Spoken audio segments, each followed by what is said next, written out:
அடுத்ததாக மக்கள் ஜன இளைஞர் கழகத்தின் மாநில அமைப்பாளர் தோழர் மாயக்கண்ணன் அவர்கள் உரையாற்றுவார்.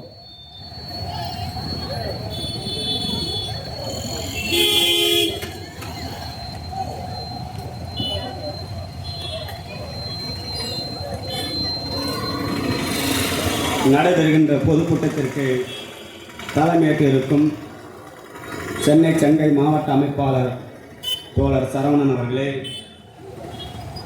எனக்கு முன்னால் பேசி அமர்ந்திருக்கின்ற தோழர் புகழ்வேலன் செந்தளம் தோழர் அவர்களே, எனக்கு பின்னால் பேச இருக்கின்ற தோழர் சேல்முருகன் மாஜக வழக்கறிஞர், தோழர் தர்வீஸ் வழக்கறிஞர் சென்னை மாஜக, இந்த நிகழ்ச்சியை செய்து கேட்டுக்கொண்டிருக்கின்ற இப்பகுதி வாழ் உழைக்கும் மக்களே, தொழிலாளர்களே, வணிகர்களே, மேதின ஊர்வலத்தில் வீர முழக்கமிட்டு அமர்ந்திருக்கின்ற செம்படை வீரர்களே, உங்கள் அனைவருக்கும் என்னுடைய புரட்சிகர வணக்கத்தை உரிதாக்கி மேதின தியாகிகளுக்கு மீண்டும் ஒரு முறை செவ்வணக்கத்தை செலுத்தி என்னுடைய உரையை தொடங்குகிறேன்.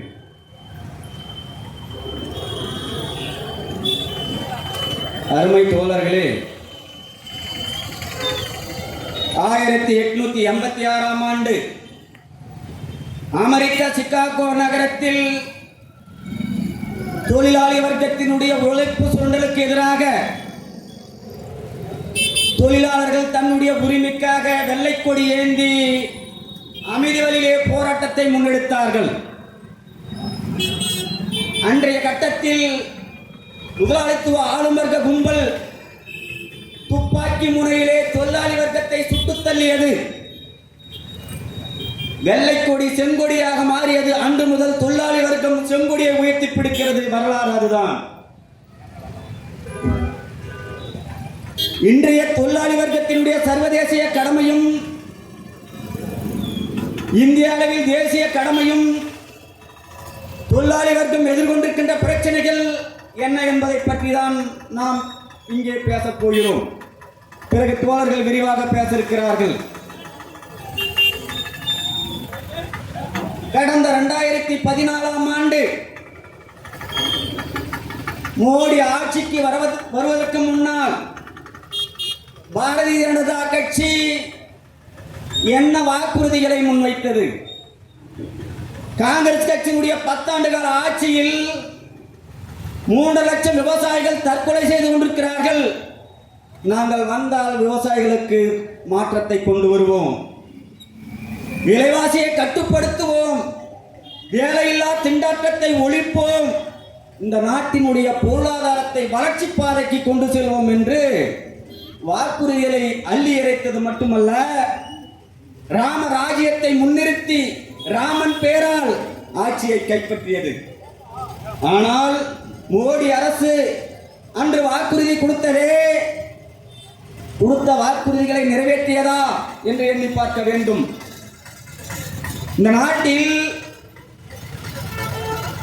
இந்த நாட்டுடைய முதுகெலும்பு என்று சொல்லக்கூடிய வேளாண்மை சார்ந்த நெசவு தொழில், பட்டறை தொழில், அதை சார்ந்த வணிகம் அனைத்துக்கும் பிள்ளையார் சொல்லி போட்டு அமெரிக்க மாமனுக்கு எஜமானனாக பன்னாட்டு கம்பெனிகளை வாழ வைக்கின்ற, இந்த நாட்டினுடைய அதானிகளையும் அம்பானிகளையும் வாழ வைக்கின்ற தொழிலாளர்களுக்கு எதிரான, வணிகர்களுக்கு எதிரான ஒரு தேச துரோக செயல் மோடி அரசு அந்த கொள்கையை பின்பற்றியது.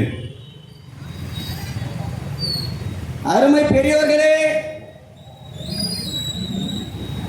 கடந்த 2022ஆம் ஆண்டு விவசாயிகள் அகில இந்திய அளவிலே ஒன்று திரண்டு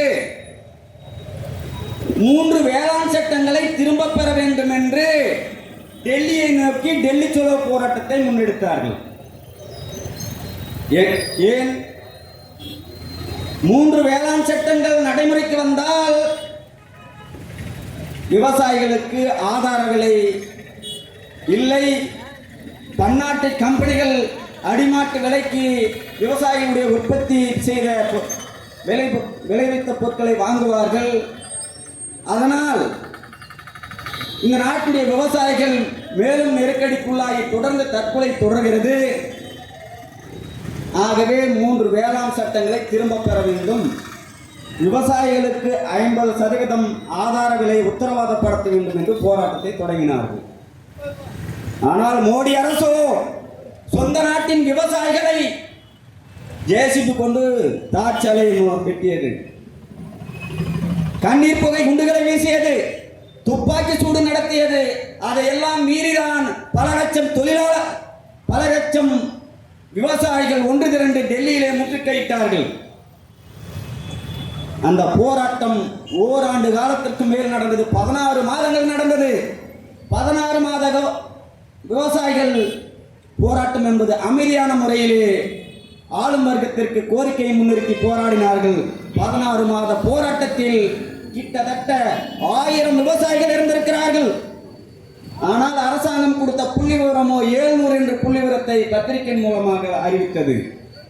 ஆக சொந்த நாட்டு விவசாயிகளை அமைதி வழியிலே ஒரு யுத்தத்தை நடத்தி துப்பாக்கி முனையிலே மோடி அரசாங்கம் கொண்டிருக்கிறது என்று சொன்னால் இந்த பாசிச மோடி ஆட்சி இந்த நாட்டு மக்களுக்கு விவசாயிகளுக்கு தேவைதானா? இதுதான் கேள்வி. விவசாயிகளை தற்கொலை பாதைக்கு தள்ளி அன்றைய அந்த 16 மாத காலத்திற்கு பின்னால் மோடி அரசு 4 முறை விவசாயிகள் தொழிற்சங்கத்திடம் பேச்சுவார்த்தையை நடத்தினார்கள். 3 முறை தோல்வியுற்றது. 4வது முறை குறைந்தபட்சம் பேச்சுவார்த்தை மூலமாக அந்த போராட்டத்தை வாபஸ் வாங்கினார்கள். என்ன கோரிக்கை? விவசாயிகளுக்கும் விவசாய தொழிலாளர்களுக்கும் கடன் வழங்கியிருந்தால் கடனை தள்ளுபடி செய்ய வேண்டும். அந்த போராட்டத்திலே அணிதிரண்டு வந்த டிராக்டர்கள் பறிமுதல் செய்யப்பட்டிருக்கிறது. மோடி அரசு நிபந்தனையின்றி விடுதலை செய்ய வேண்டும். இந்த நாட்டில் 100 நாள் வேலை திட்டத்தை 200 நாள் வேலை திட்டமாக அறிவிக்க வேண்டும். அது மட்டுமல்ல, விவசாயிகள் போராட்டத்தில் உத்தரப்பிரதேசத்திலே லக்கிம்பூர் கெரி என்ற பகுதியில் சங் பரிவார கும்பல்கள் காரை விட்டு விவசாயிகளை கொன்றது. அவர்களுக்கு கடுமையான தண்டனை வழங்க வேண்டும் என்று கோரிக்கையை முன்னிறுத்தி அன்னைக்கு பேச்சுவார்த்தை முடிவுக்கு வந்தது. நிறைவேற்றுகிறோம் என்று சொன்னார்கள். பரிசீலித்து நிறைவேற்றுகிறோம் என்று பேச்சுவார்த்தை அந்த ஒப்பந்தத்திலே முடிவுக்கு வந்தது. ஆனால் மோடி ஆட்சி முடிவுக்கு வரப்போகிறது. 10 ஆண்டுகள் ஆட்சி முடியும் போகிறது. கொடுத்த வாக்குறுதிகளை நிறைவேற்றாத மோடி ஆட்சியை எதிர்த்து மீண்டும் விவசாயிகள் போராட்ட களத்திலே நிற்கிறார்கள். 2 மாதத்திற்கு மேலாக அமைதி வெளியிலே ஒன்று செல்கின்ற விவசாயிகளை 30 கிலோமீட்டருக்கு அந்தான ட்ரோன்கள் மூலமாக கண்ணீர் புகை குண்டுகளை வீசுகிறார்கள், துப்பாக்கி சூடு நடத்துகிறார்கள், ரப்பர் குண்டு தாக்குதல் நடத்துகிறார்கள். மீண்டும் போராட்டம் தொடர்கிறது. இந்த பாசிச மோடி ஆட்சி தூக்கி எறிவோம் என்று போராட்டத்தை முன்னிறுத்துகிறார்கள். ஆகவே விவசாயிகளுக்கு எதிரான இந்த பாசிச ஆட்சி விவசாயிகளுக்கு மட்டுமல்ல, விவசாயத்தை சார்ந்த தொழில்துறை, குறிப்பாக நெசவு தொழில் தமிழகத்திலே வளர்ந்து வரக்கூடிய 6 மாவட்டங்களில் 7வது இடத்திலே தொழில்துறையிலே டாலர் சிட்டி என்று சொல்லக்கூடிய திருப்பூர், ஈரோடு மாவட்டம் திருப்பூர் இன்றைக்கு வளர்ந்து வருகின்ற மாவட்டத்திலே முன்னணியாக நிற்கிறது. கிட்டத்தட்ட 10 லட்சம் தொழிலாளர்களுக்கு வேலை வாய்ப்பை உத்தரவாதப்படுத்தி கொண்டிருக்கிறது. ஆனால் அந்த தொழிலை நசுக்கி, நெசவு தொழிலை நசுக்கி நெசவாளர்கள் விசைத்தறி மூடிவிட்டு தற்கொலை நோக்கி போகக்கூடிய ஒரு அவல நிலை. ஏன்?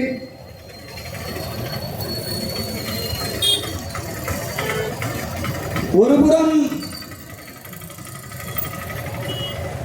வங்காளதேசத்திடம் கடந்த 2012ஆம் ஆண்டு இந்திய ஆளும் வர்க்கங்கள் இந்தியாவிலே இருந்து பருத்தி நூல், பஞ்சு உட்பட வரியற்ற வர்த்தக ஒப்பந்தத்தை போட்டது. அந்த வர்த்தகத்தின் விளைவாக உள்நாட்டு வர்த்தகமும் நெசவு தொழிலும் கடுமையாக பாதிக்கிறது என்று தமிழகத்திலே இருந்து மிகப்பெரிய, இந்தியா முழுவதும் மிகப்பெரிய போராட்டங்கள் குரல் எழுப்பினார்கள். வணிகர்களும் நெசவாளர்களும் விசைத்தறி முதலாளிகளும் எதிர்ப்பு தெரிவித்த பிறகு 12.6% வரியை போட்டது வங்காளதேசத்திற்கு. அது தொடர்ந்து அந்த தொழில் இங்கிருந்து பருத்தி, பஞ்சு ஏற்றுமதி செய்து வங்காளத்திலே இருந்து துணியை உற்பத்தி பண்ணி இந்தியாவில் இறக்குமதி செய்தார்கள். கொஞ்ச நஞ்சம் உள்நாட்டு வணிகம், நெசவு தொழில் பாதுகாக்கப்பட்டது. செஸ் வரியும் ஜிஎஸ்டி வரியும் 2017ஆம் ஆண்டு மோடி அரசு இந்த நாட்டின் வணிகர்கள் மீதும் விசைத்தறி முதலாளிகள் மீதும் ஒரு அணுகுண்டை வீசியது. அதுதான் ஜிஎஸ்டி வரி. அந்த வரி கொள்கையின் விளைவாக உள்நாட்டில் இருக்கக்கூடிய நெசவு தொழிலாளர்கள், நெசவு விசைத்தறி முதலாளிகள் வாழ முடியாத ஒரு அவலநிலை. ஏன்? கிட்டத்தட்ட ஒரு நாளைக்கு 100 கோடியிலிருந்து பல ஆயிரம் கோடிகளுக்கு ஏற்றுமதி செய்கின்ற திருப்பூர் நெசவு தொழில் உலகத்தில் எக்ஸ்போர்ட் என்று சொல்லக்கூடிய துணியை ஆர்டர் செய்வது உலக அளவில் திருப்பூர் முன்னணியிலே இருக்கிறது. கிட்டத்தட்ட திருப்பூருடைய வணிகம் என்பது உள்நாட்டு வணிகம் 30,000 கோடி. உள்நாட்டு வணிகத்தை 30,000 கோடி லாபம் ஈட்டக்கூடிய ஜவுளித்துறையை நெருக்கடிக்குள்ளாகி இன்றைக்கு திருப்பூர் மிகப்பெரிய, கிட்டத்தட்ட 30% நெருக்கடிக்குள்ளாகிய திருப்பூரிலே ஒரு மிகப்பெரிய உள்நாட்டில் இருக்கக்கூடிய திருப்பூரில் இருக்கக்கூடிய குறிப்பாக 30% மேல் ஒரு சின்ன ஒரு 4 விசைத்தறி 3 விசைத்தறி போட்டு நடத்தணும்லாம் இழுத்து மூடிட்டு இப்போ அத்த கூலிக்கு சென்று கொண்டிருக்கிறார்கள். ஏன் என்று சொன்னால்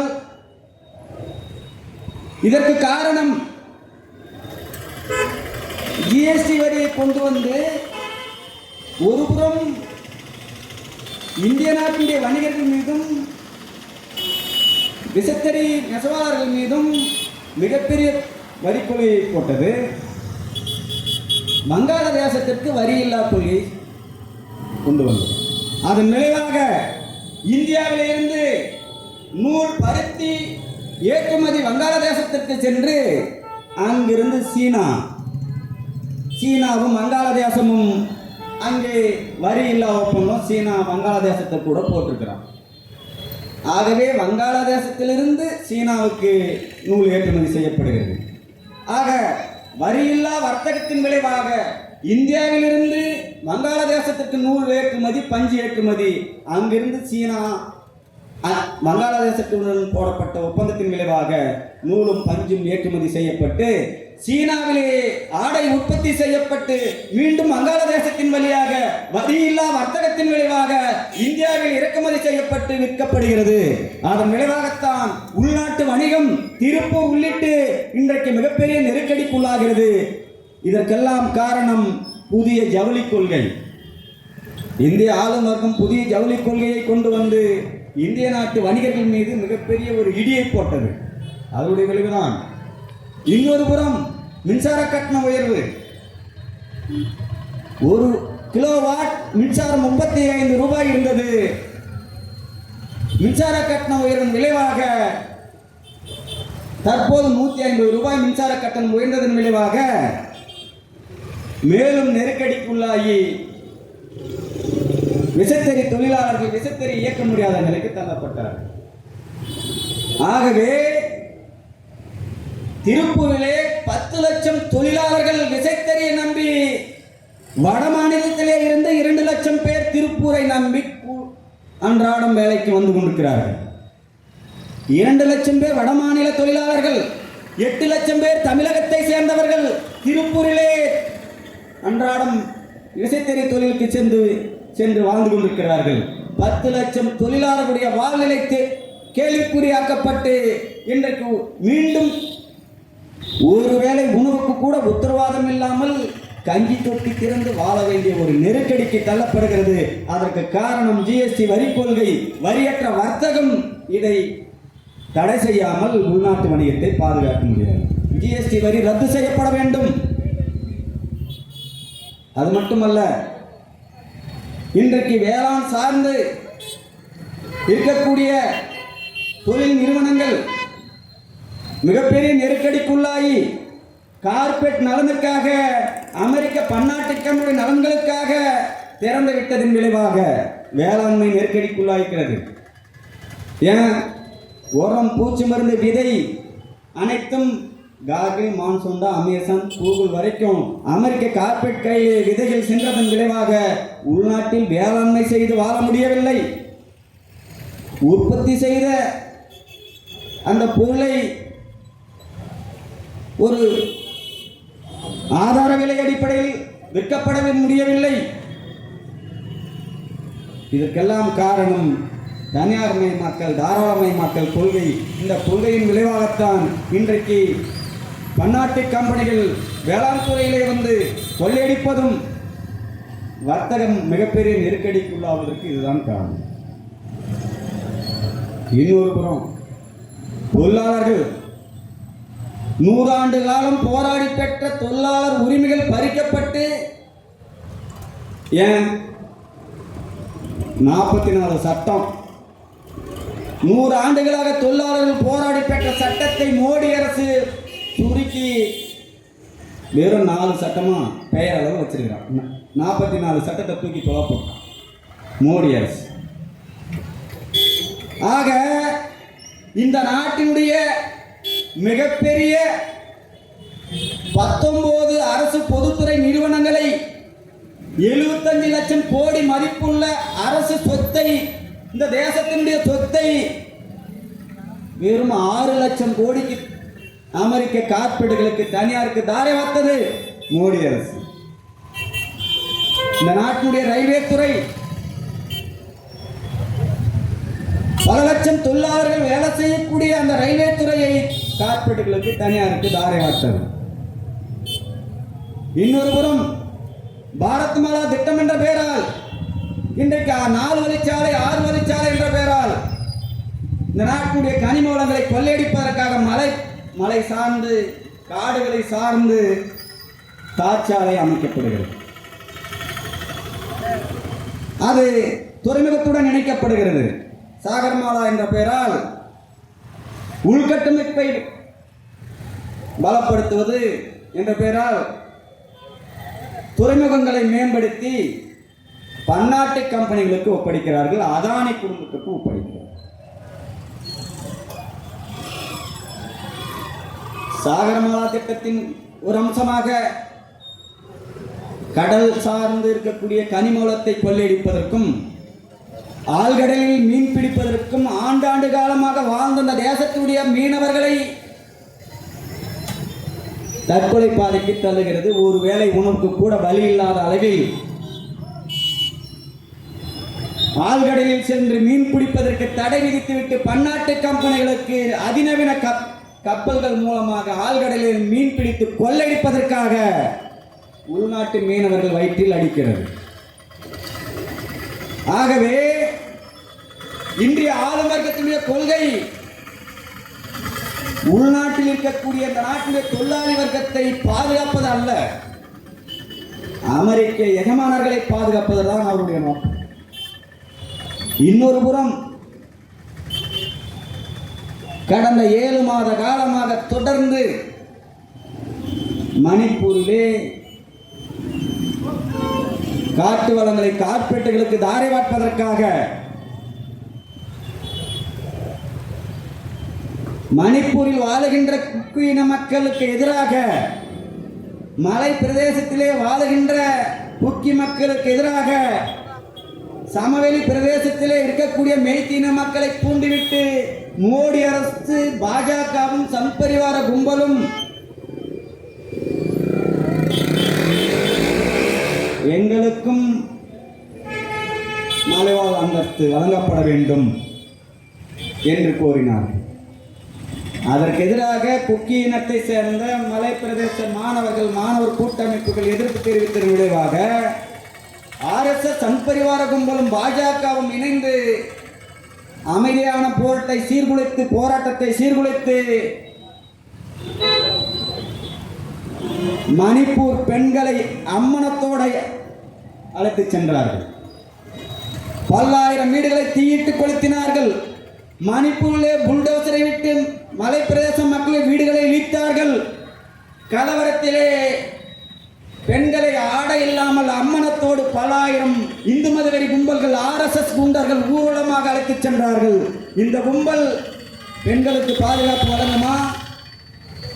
ஆகவேதான் சொல்கிறோம், இந்த பாசிச மோடி ஆட்சி பெண்களுக்கு எதிரான, இந்த நாட்டின் உழைக்கும் மக்களுக்கு எதிரான பாசிச ஆட்சி தூக்கி எறியப்பட வேண்டும் என்று சொல்கிறோம். இன்னொரு புறம் குஜராத் கலவரம். குஜராத்தை போல மோடி அரசு மீண்டும் ஒரு தயாரிப்பு. ராமராஜ்யத்தின் பேரால் பாபர் மசூதி இடித்து இந்திராஜியத்தி ராமர் கோவிலை கட்டியது. தற்போது மீண்டும்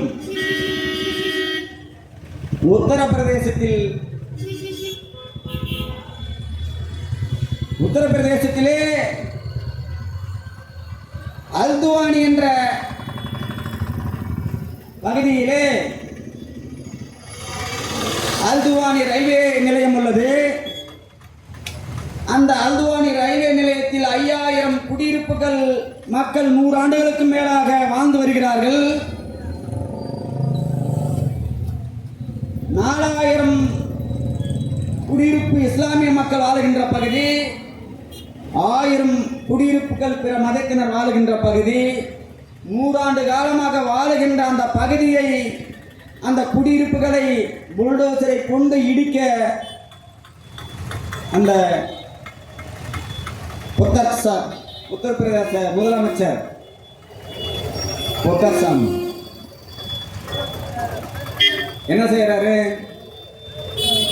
மாபெரும் கட்டமைப்பு, அரசு பொதுத்துறை நிறுவனங்களை தனியாருக்கு தாரை வார்ப்பதனுடைய ஒரு அம்சமாக, தேசிய பணமாக்கல் திட்டத்தினுடைய ஒரு பகுதியாக கட்டமைப்பை விரிவுபடுத்துகிறோம் என்ற பெயரால் 100 ஆண்டு காலமாக வாழ்ந்து கொண்டிருக்கின்ற இஸ்லாமிய மக்களுடைய வீடுகளை இடித்து அங்கே மிகப்பெரிய ஒரு கலவரம். இந்த செய்தி தேர்தல் காலகட்டத்தில் தமிழக மக்களுக்கு ஒரு பிட்டு செய்தி கூட வரல, நாட்டு மக்களுக்கு தெரியல. குஜராத் போன்ற ஒரு கலவரம், பாபர் மசூதி இடிக்கப்பட்ட போது நடந்த கலவரத்தை போல அங்கே இஸ்லாமியர்களுடைய வீடுகள் இடிக்கப்பட்டது. பகலிலே ஆண்கள் எல்லோரும் பெரும்பகுதி வேலைக்கு சென்று விட்ட நேரத்தில், பகல் நேரத்திலே புல்டோசரை கொண்டு அந்த உத்தரப்பிரதேச ஆளுநர்கள் கும்பல் அந்த வீடுகளை இடித்தது. பெண்கள் கடுமையாக எதிர்ப்பு தெரிவித்தார்கள்.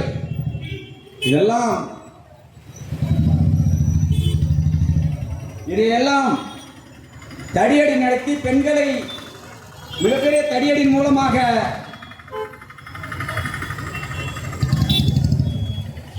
மிகப்பெரிய தடியடியை நடத்தி அந்த போராட்டத்தை கலைப்பதற்கு முயற்சியளித்தார்கள். நேரம் கடந்து கொண்டே இருக்கிறது. இஸ்லாமிய மத கோயில்கள் இடிக்கப்படுகிறது. அதை எதிர்த்து போராடி கொண்டிருக்கிற சூழலில் இஸ்லாமியர்களும் வேலைக்கு சென்றவர்களாம் மாலை நேரத்தில் வருகிறார்கள். அதை திட்டமிட்டு அங்கே இருக்கக்கூடிய ஆளுநர்கள் கும்பல்கள், பாஜக ஆளுநர்கள் அரசு மிகப்பெரிய கலவரத்தை ஏற்படுத்தியது. அந்த பகுதியில் இருக்கக்கூடிய வால்மீகி என்ற இந்து மதவெறி கும்பலை வரவழைத்து RSS குண்டர்கள் வீடுகளை தீயிட்டு கொளுத்தி அங்கே மிகப்பெரிய கலவரத்தை ஏற்படுத்தினார்கள். ஆகவே நாடு முழுவதும் இந்துத்துவ கொள்கையை பரப்பி மிகப்பெரிய ஒரு மீண்டும் ஆட்சி பிடிப்பதற்கு திட்டமிடுகிறது. மோடி அரசு தான் கொடுத்த வாக்குறுதிகளை எல்லாம் வெற்றி பெறாத போது மீண்டும் ஆயுதத்தை கையில் எடுக்கிறது. மீண்டும் ராமராஜ்யத்தின் பெயரால் ஆட்சியை கைப்பற்றுவதற்கு இஸ்லாமிய மக்களுக்கு எதிராக மோடி, பாரதிய ஜனதா கட்சி, அமித்ஷா இஸ்லாமியர்களுக்கு எதிராக மத வெறுப்புணர்வை பேசி இந்து மதவெறியை தூண்டுகிறார்கள். காங்கிரஸ் கட்சி ஆட்சிக்கு வந்தால் இந்துக்களிடம் இருக்கக்கூடிய நகை பணத்தை எல்லாம் கணக்கெடுத்து இஸ்லாமியர்களுக்கு கொடுத்து விடுவார்கள், பங்கிட்டு கொடுப்பார்கள் என்று இந்து மதவெறியை தூண்டி மீண்டும் வட மாநிலத்திலே ஆட்சியை பிடிப்பதற்காக இஸ்லாமிய மக்களுக்கு எதிராக இந்து மதவெறியை தூண்டுகின்ற பாசிச மோடி ஆட்சி தூக்கி எறியப்பட வேண்டும். இன்னொரு புறம் முதலாளிகள் மோடி தேர்தலுக்காக பாஜக கட்சிக்கு தேர்தல் நிதி கொடுக்கவில்லை என்று சொன்னால் ரைடு, எதிர்கட்சிகள் மீது ரைடு. SBI வங்கியில் தேர்தல் பத்திரத்தை வாங்கணும்னு சொல்லி நிர்பந்தம். ஆக தேர்தல் பத்திர ஊழல் 12,000 கோடி, அதில் 6,000 கோடி பாரதிய ஜனதா கட்சி. 6,000 கோடி தேர்தல் பத்திர ஊழல். இவர்கள் தான் ஊழலை ஒழிக்கப் போவதாக சொல்கிறார்கள். ஆகவே இந்த மோடி அரசு ஊழலை ஒழிக்காது, ஊழலே திளைக்கிறது. ஊழலை ஒழிப்பதற்கு தேசபக்த ஜனநாயக சக்தியில் ஒன்றுபட வேண்டும். இன்னொரு புறம்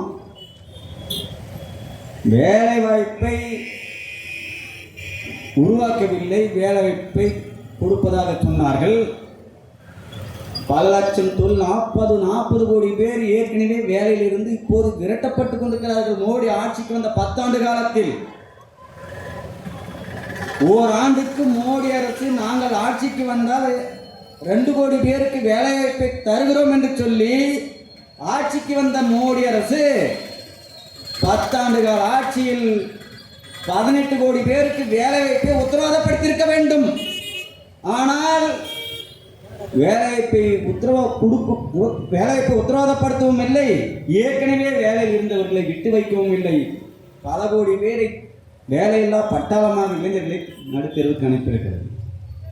ஏன் 25 வயது முதல் 20 25 வரைக்கும் 25% பேர் இளைஞர்கள் வேலையில்லா பட்டாளம்.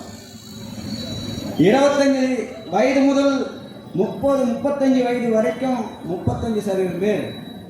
ஆக கிட்டத்தட்ட 60% இளைஞர்களை, படித்த பட்டதாரிகளை வேலை இல்லாமல் நடுத்தெருவிலே நிறுத்தியிருக்கிறது. இந்த ஆட்சி நாங்கள் வந்தால் வேலைக்கு உத்தரவாதப்படுத்துவோம் என்கிறது. இது பன்னாட்டு கம்பெனிகளுக்கும், அதானிகளுக்கும், அம்பானிகளுக்கும் தான் வேலை வாரி வழங்குமே ஒழிய இந்த நாட்டின் உழைக்கும் மக்களுக்கு உத்தரவாதப்படுத்தாது. பெட்ரோல் டீசல் விலையேற்றம், நாங்கள் வந்தால் பெட்ரோல் விலையை குறைப்போம், டீசல் விலையை குறைப்போம் என்று சொல்கிறார்கள். அவர்கள் 10 ஆண்டு கால ஆட்சியில் டீசல் விலையை குறைத்தார்களா? பெட்ரோல் விலையை குறைத்தார்களா? அது வெள்ளம் என உயர்ந்து கொண்டே சென்றது. தற்போது தேர்தல் நேரத்தில் நாங்கள் வந்தால் பெட்ரோல் விலையை குறைப்போம், டீசல் விலையை குறைப்போம் என்று சொல்கிறார்கள். அதிகாரத்திற்கு வந்த பிறகு 102 ரூபாய் விற்கிற பெட்ரோல் 250 ரூபா விற்கும், 85 ரூபா விற்கிற டீசல் 150 ரூபா விற்கும். நாம் அன்றாடம் பயன்படுத்துகின்ற குங்குமம் போட்டு வந்து குண்டூசி வரைக்கும் GST வரி போட்டிருக்குது மோடி அரசு. ஆகவே இந்த பாசிச மோடி அரசை தூக்கி எறியாமல் இந்த நாட்டில் உழைக்கும் மக்களுக்கு, விவசாயிகளுக்கு, வணிகர்களுக்கு வாழ்வில்லை. அனைத்து உழைக்கக்கூடிய மக்களும் இந்த பாசிச பாஜக ஆட்சியை தூக்கி எறிவதற்கு மேனாளில் சபதமேற்போம். இந்த பாசிச மோடி ஆட்சியை தூக்கி எறிவோம். பாசிசம் என்று சொன்னால் பாசிசத்திற்கு மாற்று என்று சொல்லக்கூடிய இன்றைக்கு இந்தியா கூட்டணி மாற்றாக நாம் முன்னிறுத்த முடியாது. இவர்கள்தான் உலகமயம் தனியார் மய கொள்கை அமுல்படுத்தி இந்த தேசத்தை அந்நிய ஏகாதிபத்தியத்திற்கு அடிமைப்படுத்தினார்கள். ஆகவே இந்தியா கூட்டணி மாற்றல்ல, மக்கள் ஜனநாயக குடியரசு தான் மாற்று. தேசபக்த ஜனநாயக சக்திகள், விவசாயிகள், தொழிலாளர்கள், வணிகர்கள் அனைவரும் ஒன்றிணைந்து பாசிச மோடி ஆட்சியை தூக்கி எறிவோம், பாசிசத்தை வீழ்த்துவோம், பாசிச பாஜக ஆட்சியை வீழ்த்துவோம் என்று கூறி தந்த வாய்ப்புக்கு நன்றி கூறி விடைபெறுகிறேன். நன்றி.